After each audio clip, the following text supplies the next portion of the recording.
Vamos ao estudo do nosso livro O Evangelho segundo o Espiritismo. Vamos iniciar o capítulo número 3, Há muitas moradas na casa de meu pai, iniciando com o primeiro item, diferentes estados da alma na erraticidade. Temos bastante coisa para estudar sobre isso, embora Kardec tenha sido muito objetivo, muito sucinto aqui nesse item, né, do Evangelho, mas a gente vai se aprofundar porque na Revista Espírita não falta informação sobre isso, né? Então vamos inicialmente começar aqui com a nossa leitura do Boletim da Sociedade Parisiense de Estudos Espíritas. Ontem nós começamos o nosso estudo, eu nem me lembrei de fazer, vocês nem me lembraram também, e acabou começando o estudo sem fazermos aqui a nossa leitura. Mas vamos lá. Sexta-feira, 21 de outubro de 1859, sessão particular. Leitura da ata e dos trabalhos da sessão de 14 de outubro. Apresentações e admissões. O Sr. Len, negociante, e o Sr. Pack, doutor em Direito, foram apresentados como membros titulares. A Srta. H. foi apresentada como membro honorário, em razão do concurso dado à sociedade como médium e que promete ainda dar para o futuro. Admissão de 2 candidatos apresentados na sessão de 14 de outubro e a Srta. H. O Sr. S. propõe que no futuro as pessoas que desejarem participar da sociedade deverão fazer o pedido por escrito e que lhes seja enviado um exemplar do regulamento. Leitura de uma carta do Sr. Th, fazendo proposição análoga, motivada pela necessidade de somente admitir na sociedade as pessoas já iniciadas no objetivo de seus trabalhos e professando os mesmos princípios. Pensa que um pedido feito por escrito, abonado pela assinatura de 2 apresentadores, é uma garantia a mais das sérias intenções do candidato do que um simples pedido verbal. Esta proposição foi adotada por unanimidade nos seguintes termos: toda pessoa que desejar participar da Sociedade Parisiense de Estudos Espíritas deverá fazer o pedido por escrito ao presidente. Esse pedido deverá ser assinado por 2 apresentadores e relatar, primeiro, que o postulante tomou conhecimento do regulamento e se compromete a observá-lo. Segundo, as obras lidas sobre o Espiritismo e sua adesão aos princípios da sociedade, que são os de O Livro dos Espíritos. O Sr. Presidente assinala a conduta pouco conveniente de 2 ouvintes admitidos na última sessão, os quais, por sua conversão e por palavras despropositadas, perturbaram a tranquilidade dos vizinhos. A respeito, lembra os artigos do regulamento concernente aos ouvintes e convida novamente os senhores membros da sociedade a terem maior reserva na escolha das pessoas a quem dão cartões de ingresso e, sobretudo, que se abstenham, de modo absoluto, de oferecer tais cartões a quantos forem atraídos às reuniões unicamente por motivo de curiosidade, bem como aos que, não possuindo nenhuma noção prévia do Espiritismo, por isso mesmo estejam impossibilitados de compreender o que se faz na sociedade. Suas sessões não são um espetáculo, devem ser assistidas com recolhimento. Aqueles que só buscam distrações não devem vir procurá-las numa reunião séria. Propõe o Sr. Th a nomeação de uma comissão de 2 membros encarregados de examinar a questão das entradas concedidas às pessoas estranhas e sugerir as medidas necessárias à prevenção dos abusos. Os Srs. Th e Co. são designados para fazerem parte da aludida comissão. Vimos aqui, né, pessoas que foram convidadas, eles tinham um cartão, como se fosse um ingresso que eram distribuídos por membros da sociedade para algumas pessoas que tinham interesse em conhecer a doutrina, mas pelo fato de não compreenderem o objetivo do trabalho e também não compreenderem a própria doutrina espírita, acabaram causando essa confusão dentro da reunião. Então eles acabaram deliberando exatamente isso, né, que para poder participar da reunião, primeiro que tem que ser um convite feito para pessoas que são reconhecidamente equilibradas, interessadas, E para aqueles que desejam se tornarem membro da sociedade, devem fazer um pedido por escrito, com 2 assinaturas de membros da sociedade como apresentadores. Então o rigor que eles adotavam para poder fazer com que pessoas observassem os trabalhos inicialmente e depois se tornassem membros, exatamente porque toda reunião havia então a manifestação mediúnica, havia ali os experimentos, havia ali os estudos, então era uma necessidade fundamental esse controle, né, do público presente para que os trabalhos se desenvolvessem com total harmonia. Estudos. Primeiro, problemas morais e questões dirigidas a São Luís. Segundo, o Sr. Dr. propõe a evocação de seu pai, por considerações de utilidade geral e não pessoais, presumindo que disso possam resultar ensinamentos. Interrogado sobre a possibilidade de tal evocação, responde São Luís: podereis fazê-lo perfeitamente. Entretanto, eu vos lembraria, meus amigos, de que essa evocação requer uma grande tranquilidade de espírito. Esta noite discutiste longamente assuntos administrativos. Creio que seria bom adiá-la para outra sessão, tendo em vista que poderá ser muito instrutiva.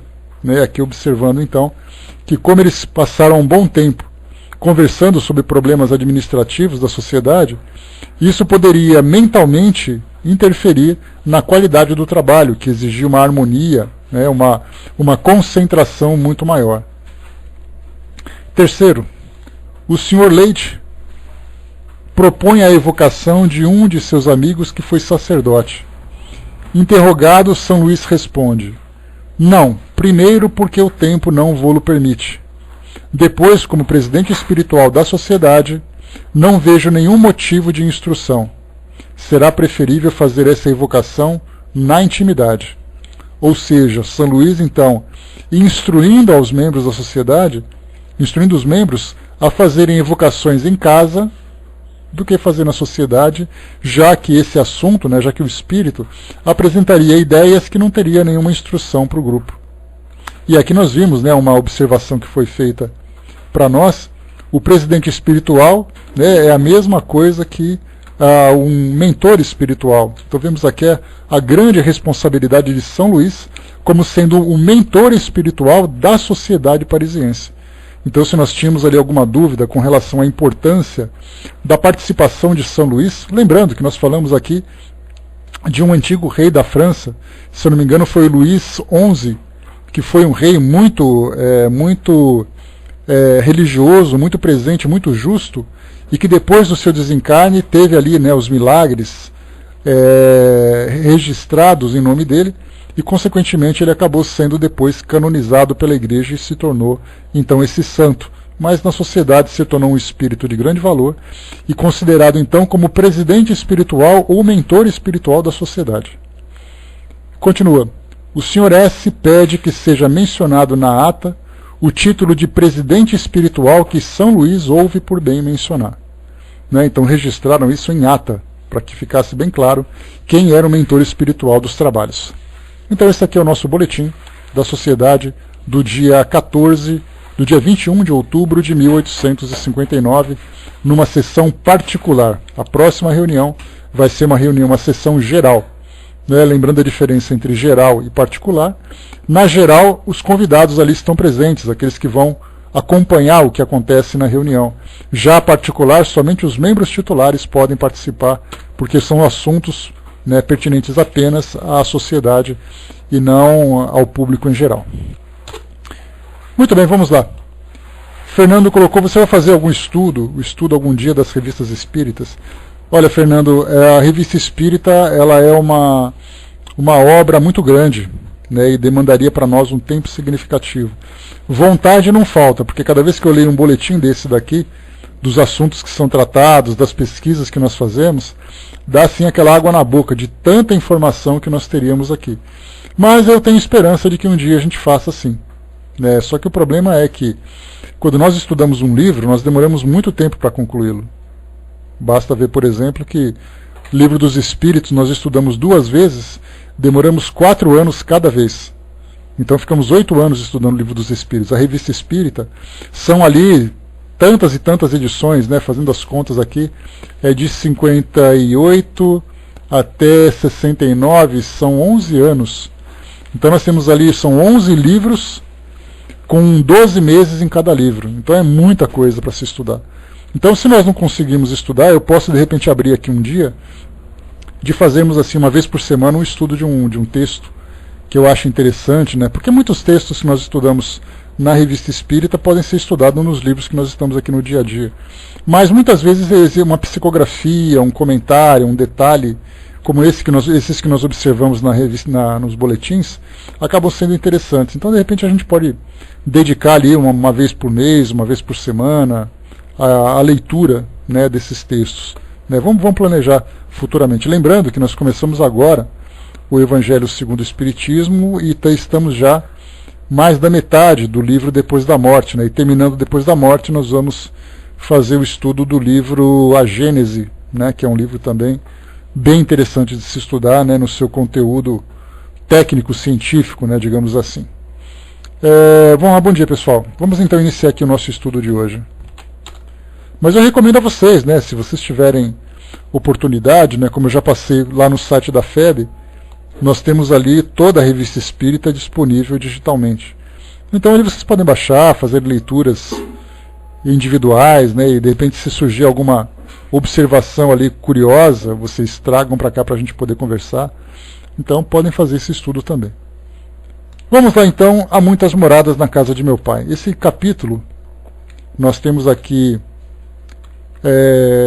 3 itens importantes: diferentes estados da alma na erraticidade, diferentes categorias de mundos habitados e destino da Terra e causa das misérias humanas. Depois nós temos ali as instruções dos espíritos. Primeiro, mundos superiores e inferiores. Segundo, mundos de expiações e de provas. Terceiro, mundos regeneradores.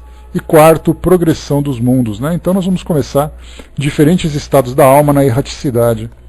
Como eu falei para vocês, Kardec fez aqui são 2 itens apenas, muito pequenos. Fez ali deu uma pincelada superficial nesse assunto, mas ele requer de nós uma atenção. Então a gente vai para a Revista Espírita, em dois artigos da Revista Espírita, que tratam desse assunto com muita profundidade. Se a gente não conseguir terminar hoje, no próximo encontro a gente volta a tocar nesse assunto para deixar isso muito claro para todos nós. Até porque também quando nós temos ali os livros que são publicados na atualidade, falando sobre o mundo espiritual, nós focamos muito a nossa atenção com o deslumbramento daquilo que os espíritos comentam. E nós nos esquecemos exatamente sobre esse estado da erraticidade. Então primeiro nós vamos estudar sobre o estado. Tendo isso bem registrado, bem administrado, nós vamos então conseguir ter uma compreensão maior da dinâmica do mundo espiritual. Vamos então fazer a leitura aqui para nós. Diferentes estados da alma na erraticidade. Primeiro, uma citação do livro de João, capítulo 14, versículos de 1 a 3. Não se turbe vosso coração. Crede em Deus, crede também em mim. Há muitas moradas na casa de meu Pai. Se assim não fosse, eu vos teria dito, pois vou preparar-vos o lugar, e depois que eu me for, eu vos aparelhar o lugar, virei outra vez e tomar-vos-ei para mim, para que lá onde estiver, estejais vós também. Então essa passagem aqui, um texto bíblico, ele traz para nós uma série de dúvidas, uma série de fantasias a respeito do mundo espiritual. Que existem muitas moradas, que Jesus vai preparar e depois ele volta. Então isso, dependendo do entendimento que se tem sobre o mundo espiritual, nós podemos aqui fazer várias e várias interpretações, desde as mais lógicas, quando é acertada meio que na sorte, até aquelas que são as mais fantasiosas e equivocadas. Como nós vemos, né, quando se fala sobre céu, inferno, o céu tem muitas camadas, o inferno também, o purgatório também e tudo mais. Então Kardec traz para nós aqui uma explicação breve sobre esse assunto. Item 2. A casa do Pai é o universo. As diferentes moradas são os mundos que circulam no espaço infinito, oferecendo aos espíritos desencarnados estações apropriadas ao seu adiantamento. Independente da diversidade dos mundos, Essas palavras podem também ser interpretadas pelo estado feliz dos espíritos na erraticidade.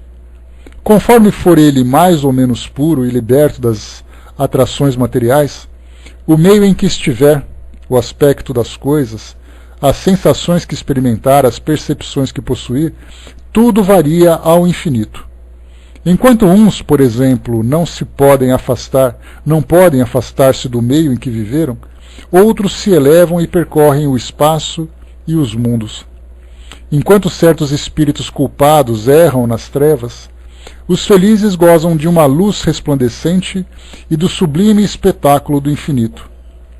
Enquanto, enfim, o malvado, cheio de remorsos e pesares, frequentemente só, sem consolações, separado dos objetos de sua afeição, geme sobre a opressão dos sofrimentos morais, o justo, junto aos que ama, goza de uma indizível felicidade. Essas também são, portanto, diferentes moradas, embora não localizadas nem circunscritas. Então, só fazer aqui um texto rápido. Então, quando nós falamos sobre essa ideia da erraticidade, primeiro nós temos que fazer uma correção, como sempre fazemos, do vocabulário espírita, porque nós utilizamos algumas palavras, muitas vezes de uma forma inapropriada, que pode gerar uma certa confusão. Não são raras as vezes em que nós ouvimos o seguinte: ele está na erraticidade, ele vive na erraticidade, ele mora na erraticidade, como se a erraticidade fosse um local onde ele estivesse. Sendo que, na verdade, quando nós falamos da palavra errante, no dicionário nós temos que anda sem destino, característica do que ou de quem erra, que vive a vaguear, que não possui uma residência fixa. Então, essa é a ideia de errante. Consequentemente, quando se fala em erraticidade, nós falamos de uma condição em que o espírito se encontra, e não o local onde ele se encontra. Ele pode se encontrar no mundo espiritual, ele pode se encontrar em qualquer comunidade no mundo espiritual, ele pode caminhar entre as ruas, mas o fato dele estar desencarnado nessa condição de se preparando para um destino, provavelmente uma nova reencarnação, ou um outro destino qualquer que seja, exceto os espíritos puros, que já não mais necessitam de reencarnação, os demais todos, incluindo a nós, somos espíritos errantes. Então, quando eu falo assim, ele está na erraticidade, eu não estou dizendo que ele está em algum lugar. Ele está na condição de espírito desencarnado, fazendo sabe-se lá o quê, fazendo sabe-se lá onde. Então temos que definir muito bem isso. Então, quando Kardec coloca nesse capítulo diferentes estados da alma na erraticidade, é a mesma coisa que dizer diferentes estados da alma como desencarnados. Se eu quiser colocar exatamente onde ele se encontra, então eu vou dizer, ele está na erraticidade, vivendo no mundo espiritual. Então eu estabeleço um estado e estabeleço um local. Qual é o local? Mundo espiritual. Em que condição? Erraticidade. Isso gera, Regina, muita confusão. Exatamente porque quando nós falamos assim, ele está na espiritualidade, é a mesma coisa. Eu mesmo utilizo essa expressão muitas vezes por hábito, mas ela é errada, porque espiritualidade também é uma condição. Porque o local onde ele está no mundo espiritual. Então, os espíritos que se encontram na espiritualidade. É um erro falar isso. Porque os espíritos, estando desencarnados, obviamente eles estão nessa condição de espiritualidade. Então nós vamos utilizar espírito, espiritualidade, espiritualização. São várias expressões derivadas do substantivo espírito. Então temos que corrigir o nosso vocabulário para que sejamos bem precisos naquilo que nós queremos dizer e para que possamos também compreender aquilo que nos passam. Então, quando Kardec coloca somente esse trecho que eu li para vocês aqui sobre erraticidade, a gente vê assim, mas é só isso? Não, não é só isso. Nós temos aqui, para começarmos aqui o nosso raciocínio. Então, como eu falei para vocês, eu vou fazer aqui a leitura da Revista Espírita, e que talvez a gente não consiga, talvez não, com certeza, né? Me conhecendo como eu conheço, com certeza, nós não vamos conseguir terminar isso daqui hoje. Então eu vou ler para vocês um trecho, inclusive do artigo que eu utilizei como base do estudo lá na Espiritismo Net Jovem, que eu falei para vocês que na semana retrasada eu fiz um estudo sobre esse tema. Erraticidade. Então precisamos definir. Nós temos aqui então na Revista Espírita, do mês de abril de 1859, um artigo intitulado Quadro da Vida Espírita. Então, lembrando que Kardec, quando em 57 lançou o Livro dos Espíritos, 58 lançou ali a primeira edição da Revista Espírita, 59 se aprofundava lentamente nos assuntos. Era uma época em que ele estava primeiro definindo os conceitos principais.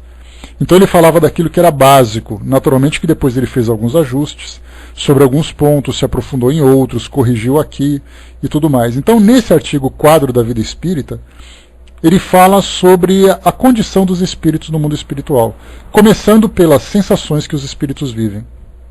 Deixa eu pegar para vocês aqui então. Abril de 59, vou ler aqui o primeiro parágrafo, só para a gente poder fazer uma introdução dessa ideia. Todos nós, sem exceção, cedo ou tarde, atingiremos o termo fatal da vida. Nenhum poder poderia nos subtrair a essa necessidade.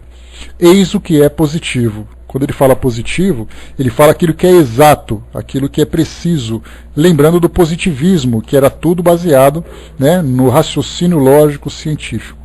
Então uma coisa que é determinada, que é lógica, que é clara, é que todo mundo vai morrer.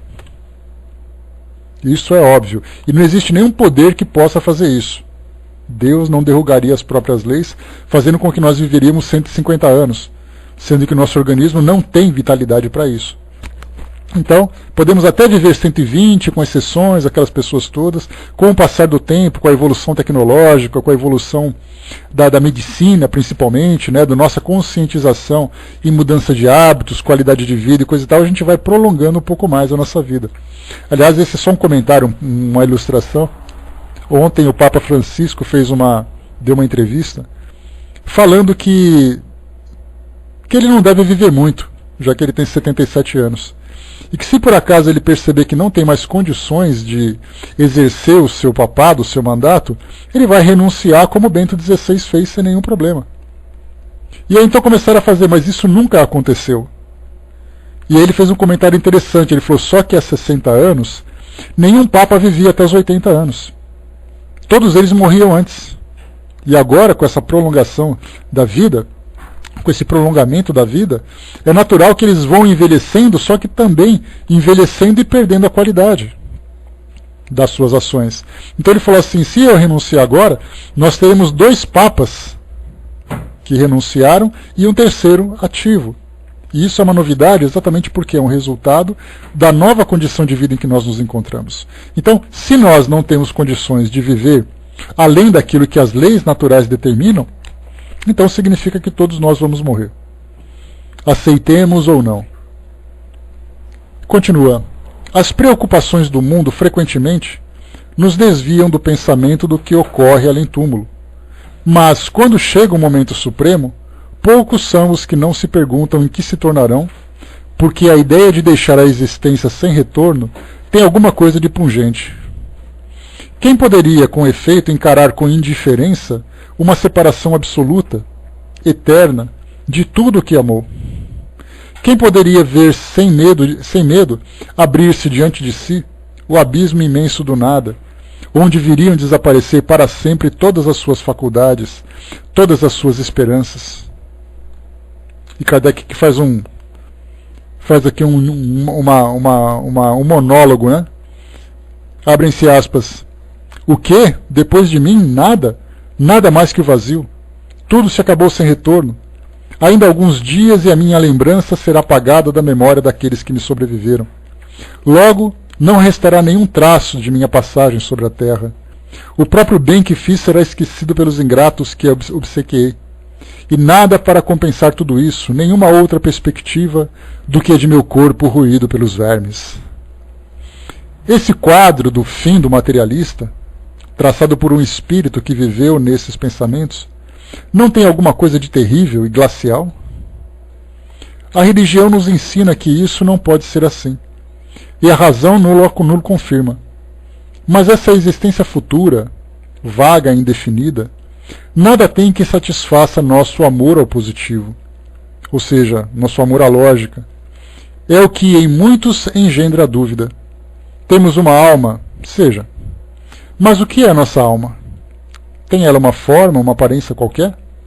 É um ser limitado ou indefinido? Uns dizem que é o sopro de Deus, outros uma centelha, outros uma parte do grande todo, o princípio da vida e da inteligência. Mas o que é que tudo isso nos ensina? Disse ainda que ela é imaterial. Mas uma coisa imaterial não poderia ter proporções definidas. Para nós isso não é nada. A religião nos ensina ainda que seremos felizes ou infelizes, segundo o bem ou o mal que fizermos. Mas qual é essa felicidade que nos espera no seio de Deus? É uma beatitude, uma contemplação eterna, sem outro emprego que o de cantar louvores ao Criador? As chamas do inferno são uma realidade ou uma figura? A própria Igreja o entende nessa última acepção, mas quais são esses sofrimentos? Onde está esse lugar de suplício? Em uma palavra, que se faz, que se vê. É o que se faz, o que se vê nesse mundo que a todos espera. Ninguém, diz, voltou para dele nos dar conta. É um erro. E a missão do Espiritismo é precisamente esclarecer-nos sobre esse futuro, de nulo fazer, até certo ponto, tocar pelo dedo e pelo olhar, não mais pelo raciocínio, mas pelos fatos. Graças às comunicações espíritas, isso não é mais uma presunção, uma probabilidade sobre a qual cada um borda à sua maneira, que os poetas embelezam com suas ficções, ou semeiam imagens alegóricas que nos enganam. É a própria realidade que nos aparece, porque são os próprios seres de além-túmulo que vêm nos pintar a sua situação, dizer-nos o que fazem, que nos permitem assistir, por assim dizer, a todas as peripécias de sua nova vida. E por esse meio nos mostram a sorte inevitável que nos espera, segundo nossos méritos e nossos defeitos. Há aí algo de antirreligioso? Bem ao contrário. Uma vez que os incrédulos nisso encontram a fé, os tépidos uma renovação de fervor e confiança. O Espiritismo é, pois, o mais poderoso auxiliar da religião. Uma vez que isso é que Deus o permite. E o permite para reanimar nossas esperanças vacilantes e nos reconduzir ao caminho do bem pela perspectiva do futuro que nos espera. E aqui depois ele continua falando, sobre apresentando essa lógica, dizendo que nós vamos desencarnar, que nós vamos nos tornar espíritos libertos da matéria, que o perispírito é um laço semimaterial que guarda ainda algumas impressões, de acordo com o vínculo que ele tem e tudo mais. Então ele vai falando sobre como acontece o desencarne, como o espírito passa pelo estado de perturbação, quanto tempo dura esse estado de perturbação, que é muito variável, que pode ser, como Kardec diz aqui, de várias horas, como de vários meses, mas é raro que ao cabo de alguns dias o espírito não se reconheça mais ou menos bem. Entretanto, como tudo lhe é estranho e desconhecido, é preciso um certo tempo para se familiarizar com sua nova maneira de perceber as coisas. E aqui ele continua também, falando, mas eu quero ir para onde interessa para nós. Fala sobre a conformação dos órgãos, a necessidade de certos veículos para as sensações, como a percepção da luz, da audição, do tato, das vibrações que nós temos hoje, do próprio cansaço. Então ele fala sobre tudo isso. E depois ele vai descendo sobre as sensações também, a palavra articulada, que ele lembra que nós conversamos no mundo espiritual, acreditando que nós utilizamos nossas cordas vocais para emitir a voz. Ou seja, nós inspiramos o ar volta pelas cordas vocais, a nossa boca articula cada palavra e tudo mais, mas no mundo espiritual tudo é feito pelo pensamento. Então, na verdade, nós movimentamos a nossa boca, nós voltamos em direção à pessoa com quem nós estamos conversando, ao nosso interlocutor, para que ele possa ver os nossos lábios, como normalmente nós fazemos. Só que, na verdade, o espírito simplesmente fala pelo pensamento. Então esse é um dos comentários que ele faz também aqui. E ele diz assim para nós. Bom, aqui é a parte que interessa agora. O estado do espírito, como espírito, varia extraordinariamente em razão do grau de sua elevação e de sua pureza. À medida que se eleva e se depura, suas percepções e suas sensações são menos grosseiras. adquirem mais finura, sutileza, delicadeza.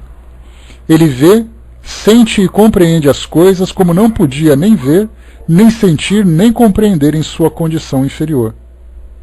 Ora, sendo cada existência corpórea para ele uma oportunidade de progresso, o conduz para um novo meio, porque se encontra, se progrediu, entre espíritos de uma outra ordem cujos pensamentos e todos os hábitos são diferentes. Para quem leu o livro Nosso Lar, independente da região, não interessa a região para nós, mas a gente observa a condição de André Luiz, saindo daquele estado de perturbação e começando a se familiarizar com tudo aquilo que o mundo espiritual apresentava, de novas ideias, de novos entendimentos, de novas atividades. O espírito Luiz Sérgio também passou por isso, que independente das descrições que ele faz do mundo espiritual, analisando a sua condição como espírito, ele também fala a mesma coisa. Muitas vezes ele comentava que durante um trabalho realizado no centro espírita, para proteger a casa espírita, ele saia correndo e avançava sobre os invasores, tentando fisicamente conter aqueles espíritos. E depois ele dava risada dizendo assim que ele não tinha a mínima noção de que tudo no mundo espiritual acontece através do pensamento, das energias, das vibrações. Então vemos aqui então que é sempre uma novidade para o espírito que acaba de chegar no mundo espiritual, e será para nós também. Porque embora nós pensemos assim, eu sei que eu posso, mas como é que eu faço isso? É aquela história, a gente faz um curso de paraquedismo, só que esse curso de paraquedismo é feito dentro de uma sala de aula. Lemos teoria, falamos sobre equipamentos, sobre física, sobre condições orgânicas e tudo mais. Você sentar numa sala de aula e falar sobre esse assunto é uma coisa.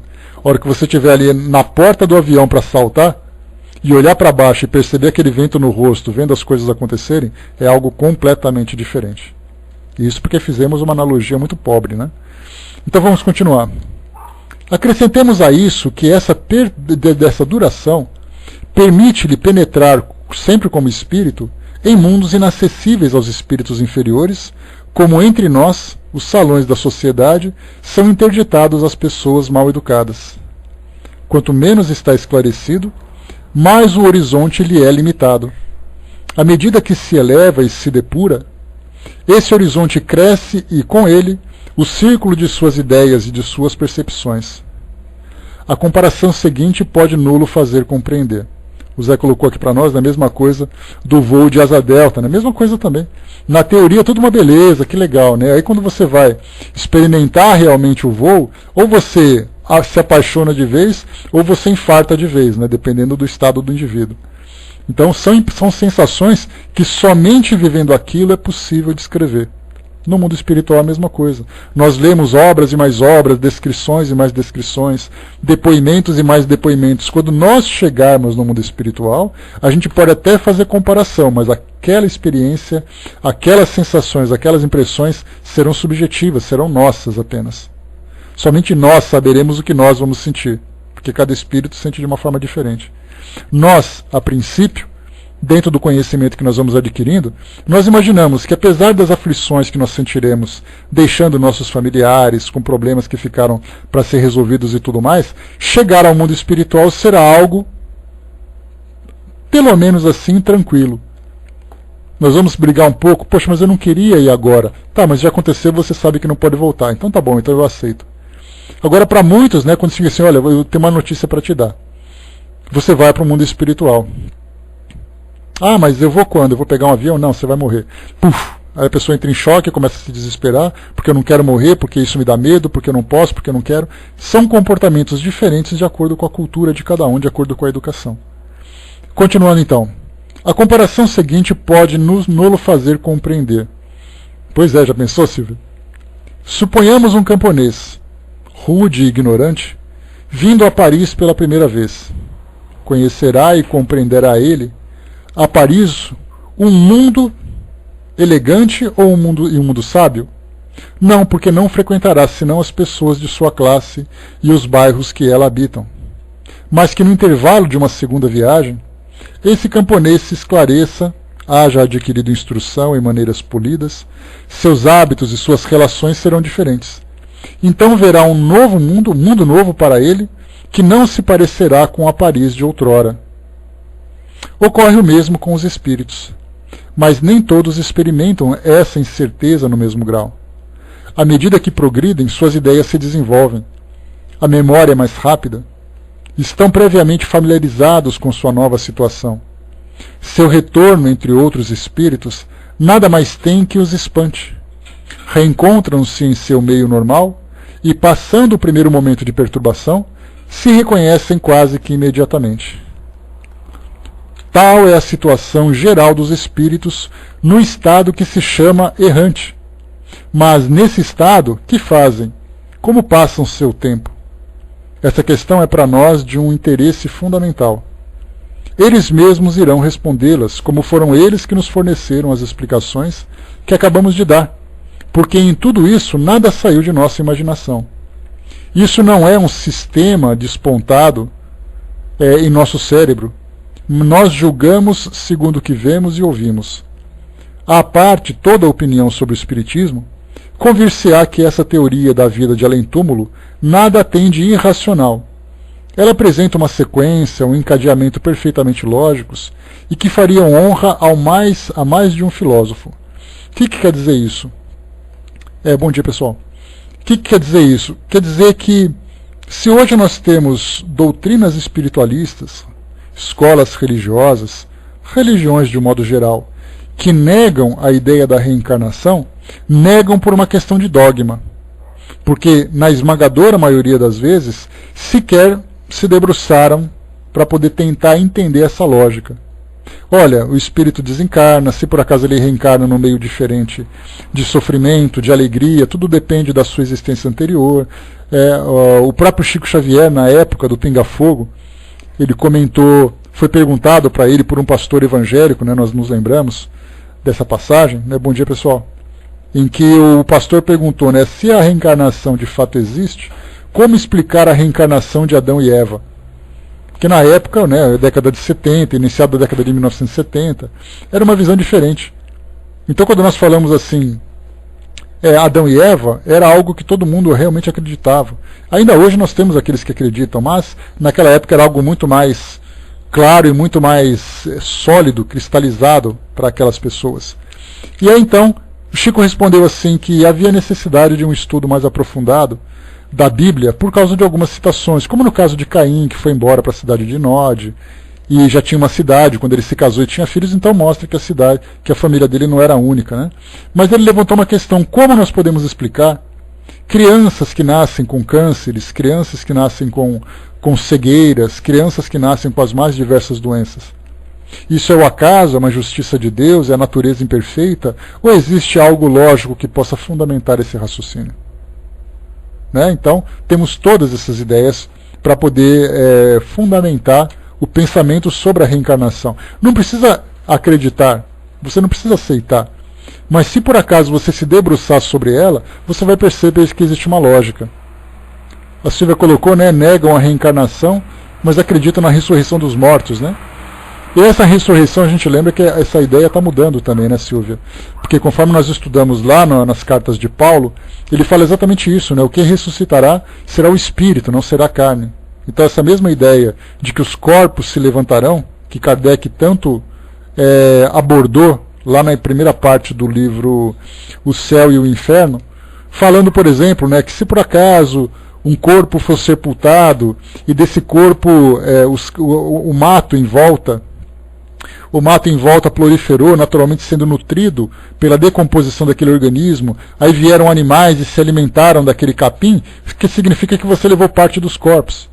Então, na verdade, esse raciocínio, que para nós nem perco tempo discutindo isso, na época havia necessidade de se perder tempo, porque aquilo era algo claro, era algo objetivo, Por isso, dessa forma, havia necessidade, então, de uma abordagem mais profunda, mais séria. Só que, na atualidade, nós não perdemos tempo com isso mesmo. A Angelina colocou na evolução que você falou no entendimento do espírito, é moral e intelectual, Angelina. Porque o espírito ele vai se esclarecendo a cada reencarnação, ele vai vivendo experiências do mundo espiritual que vai trazer para ele uma certa maturidade. E essa maturidade é a maturidade intelectual, que ele começa a mudar, por exemplo, as suas próprias crenças. dependendo da religião que ele frequentava, dependendo da crença que ele abraçava, essa crença já não será mais suficiente, como não foi o suficiente para a maioria de nós, que veio de religiões diferentes. Nós tínhamos crenças no passado, fomos batizados, crismados, comunhão, né, para quem foi católico, fez profissão de fé para quem foi evangélico, fez ali outras iniciações para outras religiões e coisa e tal. Hoje nós estamos na doutrina espírita completamente distante dessas práticas, de um modo geral. Então por que houve essa mudança? Houve essa mudança exatamente por uma maturidade intelectual que nós tivemos. E quanto à maturidade moral, ela é demonstrada claramente no nosso dia a dia, na nossa conduta, nos nossos valores, no nosso julgamento.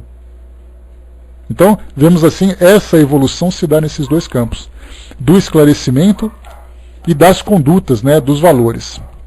Então, é essa evolução que a gente trata. E continua para nós aqui.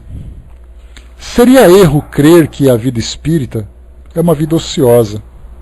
Ao contrário, ela é essencialmente ativa e todos nos falam de suas ocupações. Essas ocupações diferem necessariamente segundo esteja o espírito errante ou encarnado. No estado de encarnação, são relativas à natureza do globo que habitam, às necessidades que dependem do estado físico e moral de seus globos, assim como da organização dos seres vivos.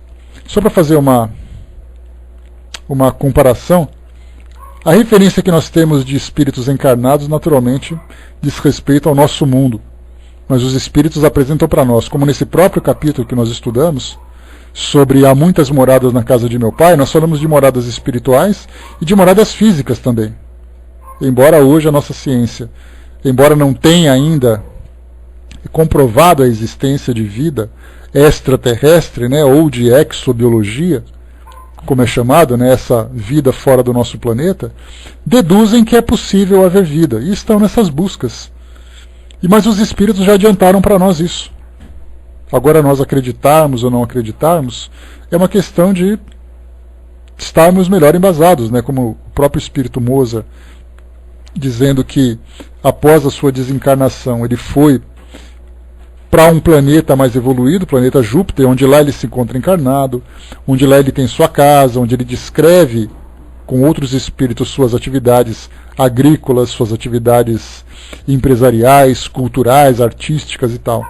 Então, na verdade, assim, de acordo com a conduta, de acordo com o tipo de mundo em que nós estaremos, se for um mundo, por exemplo, um mundo primitivo, nós viveremos aquilo que os nossos antepassados, aquelas civilizações que já terminaram, né, a coisa de 2.000, 3.000, 4.000 anos aqui no nosso planeta, aquela era a vida dos habitantes do nosso planeta. Viviam pela sobrevivência, matavam e morriam, viviam todas as dificuldades, uma expectativa de vida que não passava de 30 anos de idade. 30 anos de idade ele já estava ali com filhos e já estava morrendo. Na Idade Média, para vocês terem uma ideia, ali por volta de 1300, 1600, naquele período, uma pessoa comum não passava de 37 anos. 37 anos ele já era avô e já estava no fim da vida. Só os nobres que viviam mais pela facilidade, pela alimentação, pelos cuidados, pela proteção que tinham. Mas de um modo geral, os camponeses não passavam de 40 anos de idade. Como nós temos hoje na África, países ali cuja expectativa de vida não passa de 50 anos. Por causa de doenças, de guerras civis, por causa de tantas outras dificuldades de sobrevivência. Hoje nós vivemos no Brasil, por exemplo, uma expectativa de vida de 74,8 anos de idade. Diferentemente do que acontecia, coisa de 50 anos. Então nós estamos assim, evoluindo. Então quando se fala sobre as necessidades do mundo físico e moral, quer dizer, nós vamos viver de acordo com o ambiente, como acontece aqui hoje. Você vai viver num país de acordo com sua cultura. Se eu estou no Brasil, eu vou viver, apesar dos meus valores, eu vou me adaptar à legislação, aos hábitos, às tradições, à alimentação, ao tipo de convívio e tudo mais. Se eu vou para um outro país, por exemplo, vamos supor que eu vá viver na Coreia, uma cultura completamente diferente que eu vou ter que me adaptar a ela e vou ter que sobreviver naquele novo ambiente. Se aqui no nosso planeta, nessa vida internacional, né, entre nações, nós temos ali os choques culturais, as dificuldades, podemos imaginar nos mundos, tendo como base, de fato, a sua existência. Né, porque nós podemos questionar, será que existe ou será que não existe? Vamos dar o crédito de que existem e de que eles são habitados. Então, nós estando nesses mundos, se for o mundo inferior, sabemos que será uma vida muito mais difícil. Se for o mundo superior, terei condutas, terei ocupações e terei ideias completamente diferentes, elevadas, segundo esse planeta. Mas Kardec coloca, mas não é disso que vamos ocupar aqui. Não falaremos senão dos espíritos errantes. Então apaga tudo isso que eu falei, ou apaga não, guarda tudo isso que eu falei, porque não interessa para nós o que se faz em outros mundos, o que não fazem. O que interessa para nós é o que os espíritos fazem depois que desencarnam. Já que nós estamos falando da erraticidade, que é a condição do espírito desencarnado, o que ele faz quando se encontra nessa condição? Quando ele está na condição de erraticidade ou quando ele é um espírito errante? Vamos lá, aqui Kardec faz uma descrição sobre vários graus, né? Vou tentar ir rápido aqui para a gente não perder muito tempo. Né? Pois é, Brás Flecha. Entre aqueles que alcançaram um certo grau de elevação, uns velam pelo cumprimento dos desígnios de Deus nos grandes destinos do universo. Dirigem a marcha dos acontecimentos e concorrem para o progresso de cada mundo. Outros tomam os indivíduos sob sua proteção e se constituem seus gênios tutelares, os anjos guardiães, seguindo-os desde o nascimento até a morte, ou até além, né, nós já estudamos sobre isso, buscando dirigi-los no caminho do bem. É uma felicidade para eles quando seus esforços são coroados de sucesso. Alguns se encarnam em mundos inferiores para aí cumprirem missões de progresso.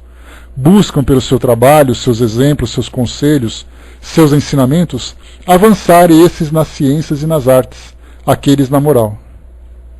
Submetem-se então voluntariamente às vicissitudes da vida corpórea, frequentemente penosa, com o objetivo de fazerem o bem, e o bem que fazem lhes é contado. Muitos, enfim, não têm atribuições especiais. Vão por toda parte onde sua presença possa ser útil, dar conselhos, inspirar boas ideias, sustentar-os de coragem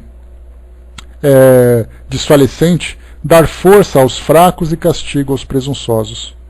Castigo no sentido de lei de causa e efeito, fica ali então para poder aprender a sua vivência, não que serão algozes, serão carrascos, né?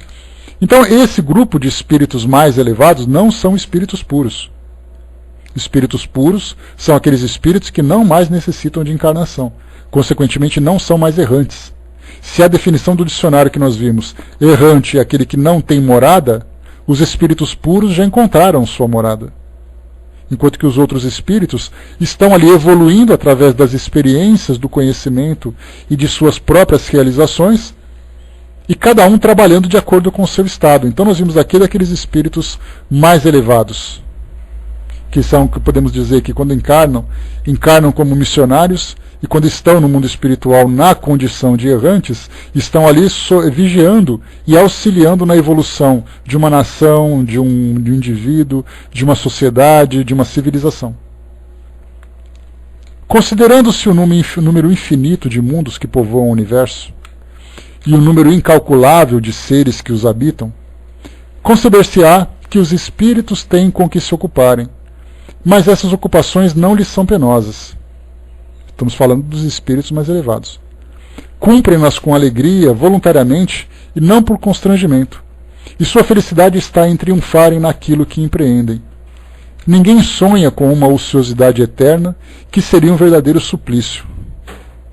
Até aqui, o que a gente pode pensar? De quais espíritos nós estamos falando exatamente? Dos mais conhecidos, como Emmanuel, Joana de Ângeles, São Luís, que mais? Chico Xavier, por que não? Bezerra de Menezes, e vamos colocando nomes e mais nomes desses espíritos, né? Santo Agostinho, que eles não chegaram na condição de espíritos puros. Então, mesmo que eles não reencarnem nesse planeta de novo, eles reencarnarão num mundo compatível com sua elevação, mas eles necessitam ainda de reencarnação. Então lembrando, somente os espíritos puros não ficam mais na condição de errantes. Qualquer outro espírito, por mais elevado que ele seja, se ele for o primeiro da classe dos mundos felizes, ele é um espírito encarnado no mundo feliz. Quando ele passar para a condição de um espírito puro, aí então ele não necessita mais. Podemos dizer assim, que enquanto ele estiver frequentando a escola, ele é um estudante da escola. Quando ele passa na escola e adentra na universidade, então ele deixou de ser um espírito da escola. Então eu posso ser o melhor aluno, o mais premiado, o mais brilhante da escola onde eu estudo. Eu continuo na escola onde eu estudo. Assim acontece também com os espíritos. Então você pode até mudar de escola, mas você vai continuar sendo um estudante. Assim então você pode até mudar de ambiente, de mundo, mas você vai continuar como espírito errante, independente das atividades que você realize. Por isso eu falei para vocês, Dr. Bezerra de Menezes é um espírito errante? Sim. Porque de imediato a gente pensa assim, o espírito errante é um espírito sofredor. Não. O espírito errante é aquele que ainda necessita de encarnação, seja em que mundo for, para promover a sua evolução. Então Joana de Ângeles é errante? É. Bezerra de Menezes é errante? É. Emmanuel é. E assim vai. Ficou claro assim, né? Quando as circunstâncias o exigem, reúnem-se em conselho, deliberam sobre o caminho a seguir, segundo os seus acontecimentos. Jesus, na verdade, ele reencarnou muitas vezes, Fletcher, antes de chegar na condição de espírito puro. Essa última encarnação que ele teve aqui no nosso mundo foi, na verdade, uma condição excepcional para realmente promover uma transformação no nosso planeta. Mas não era uma necessidade de reencarnação como provas e expiações, como simplesmente um espírito que precisa disso. A própria descrição que nós temos de Jesus é que ele, na verdade, quase conseguiu, não conseguiu. A sua mensagem foi deixada, mas não era uma mensagem que ia promover uma mudança imediata. É uma mudança que vem acontecendo. O espiritismo, na atualidade, é uma consequência dos ensinamentos que ele trouxe. Então a gente lembra sempre que o mundo espiritual não tem pressa em fazer com que as coisas aconteçam. Elas vão acontecendo naturalmente. E ela pode demorar 1 milênio, 2 milênios, 3 milênios. A mensagem continua se desenvolvendo. Então é assim que a gente tem que pensar. A mensagem, o trabalho foi feito. A pressa é nossa, não do mundo espiritual. Nós somos espíritos imortais. O Zé colocou para nós, conta que Gambel e Thomas Edison estão desenvolvendo instrumentos para a transcomunicação instrumental. Olha, a tecnologia, Zé, os próprios espíritos preveram isso daí lá no final do Livro dos Espíritos, lá na parte de Esperanças e Consolações, em que eles falam, né, sobre o sofrimento que nós temos da perda de um ente querido, e os espíritos respondem, futuramente vocês terão condições de conversar com o mundo espiritual por instrumentos que ainda não existem. Estamos aí desenvolvendo, né? Vamos ver quanto tempo isso vai demorar. Inclusive teve uma entrevista no programa Mulheres da TV Gazeta, aqui do Brasil, em que me esqueci o nome do... Como é que está o som, pessoal? Dá um ok, por gentileza, para a Angelina. Obrigado. Então, eu me esqueci quem era o entrevistado. E ele falava sobre personalidades que foram para o mundo espiritual e sua condição atual. Achei um pouco ousado, um pouco perigoso. Cheguei até a postar para vocês lá no nosso grupo no Facebook. E aí, então, ele falava sobre comunicação. Que, de repente, no futuro nós poderíamos ter ali... Você está usando, por exemplo, o seu WhatsApp para teclar com o mundo espiritual. Pois é, exatamente, Nando. Essa é a história. Né? Então conversaríamos. Acabou virando uma certa piada, né? O CQC, inclusive, elegeu como uma das 10 matérias da semana ou do mês, não me recordo, né? Como sendo as mais interessantes. E, naturalmente, levando isso como uma brincadeira, porque da forma como foi colocada, não despertou muito interesse em termos de seriedade, né? Mas os espíritos preveram que no futuro alguma coisa vai acontecer. Vamos em frente, pessoal, senão a gente não consegue continuar aqui. Onde nós estamos? Tá. Essas assembleias desses espíritos mais elevados são mais ou menos gerais ou particulares segundo a importância do assunto. Nenhum lugar especial e circunscrito está destinado a essas reuniões. O espaço é o domínio dos espíritos. Todavia, de preferência, dirigem-se aos globos onde estão os seus objetivos. Os espíritos encarnados que aí estão em missão, nelas tomam parte segundo sua elevação. Enquanto seus corpos repousam, vão aurir conselhos entre outros espíritos, frequentemente receber ordens sobre a conduta que devem ter como homens. Em seu despertar não têm, é verdade, uma lembrança precisa do que se passou, mas têm a intuição que os faz agirem por sua própria iniciativa. Essa descrição aqui ela se encontra no livro Transição Planetária, psicografado pelo Divaldo Franco, quando fala sobre essa mudança que o mundo está sofrendo e aquela referência que faz ao tsunami da ilha de Sumatra.